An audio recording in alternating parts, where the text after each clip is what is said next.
কয় না বোরকা ফিন্দি।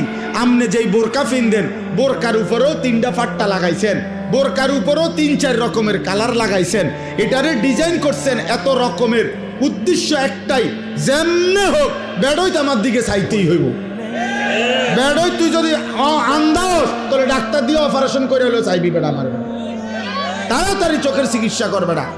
এত কষ্ট কইরা 1 ঘন্টা লাগাইয়া পাউডার ডলছি, ফেয়ার এন্ড লাভলি ডললাম, মেকআপ ডললাম, এত রঙের কাপড় লাগাইলাম, এত জোড়া তালি দিলাম কাপড়ের মধ্যে, লাল কালার কদ্দুর, হলুদ কদ্দুর, বেগুনি কদ্দুর, মাথার উর্ফে একটা, আবার গোলাপ ফুল কদ্দুর, আবার এইটা কদ্দুর, এত কিছু মিলাইয়া উদ্দেশ্য কি?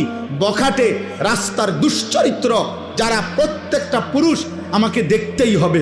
আরে বোন, আরে মা, বেপর্দা নারী, তোমারে রাস্তায় যারা দেখে তারা তোমারে রাবেয়া বসরির নজরে দেখে না, মা ফাতেমার নজরে দেখে না, তোমার ভোগের নজরে, উপভোগের নজরে, লালসার নজরে দেখে। এজন্য বেপর্দা নারী কিতাবে আছে, নিজেই নিজেকে ছোট করে, নিজের দাম নিজেই কমায়, নিজেই নিজেকে বাজারে তুলে দিছে যে আমার এই অসল আমি মূলত চলে না, আর আমনে নিজে চাইয়ালন।